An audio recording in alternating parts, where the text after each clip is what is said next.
বাড়িতেই যখন সব জিনিস ছিল আর বাইরের রেস্টুরেন্টের মতো রান্না যখন বাড়িতেই সহজে বানানো যায়, তাই বাড়িতেই বানিয়েছিলাম এই চিকেন ভর্তা। খেতে এত ভালো হয়েছিল। চিকেন ভর্তার জন্য চিকেনটাকে সেদ্ধ বসিয়ে দিয়েছি সামান্য গোলমরিচ দিয়ে। ওইদিকে দুটো বড় সাইজের টমেটো পেস্ট করে নিয়েছি, আর তার সাথে চাল মগজ আর একটু কাজু বাদাম ভিজিয়ে রেখেছিলাম, সেটাকেও পেস্ট করে নিয়েছি।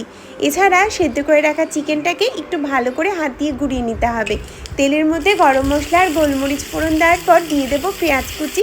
পেঁয়াজ কুচিটাকে একটু নাড়াচাড়া করার পর বেসিক মশলা মানে ধনে গুঁড়ো, জিরে গুঁড়ো, গোলমরিচ গুঁড়ো, লাল লঙ্কা গুঁড়ো, একটু হলুদ গুঁড়ো আর টমেটো পিউরি, আর তার সাথে বেশ খানিকটা রসুন ডুমডুম করে কেটে রেখেছিলাম সেটা দিয়েছি, আর দিয়েছি কাঁচা লঙ্কা কুচি। ভালো করে মশলাটাকে কষিয়ে নেওয়ার পর দিয়ে দেব সেই বাদাম বাটা মানে কাজু বাদাম আর চাল মগজ বাটা।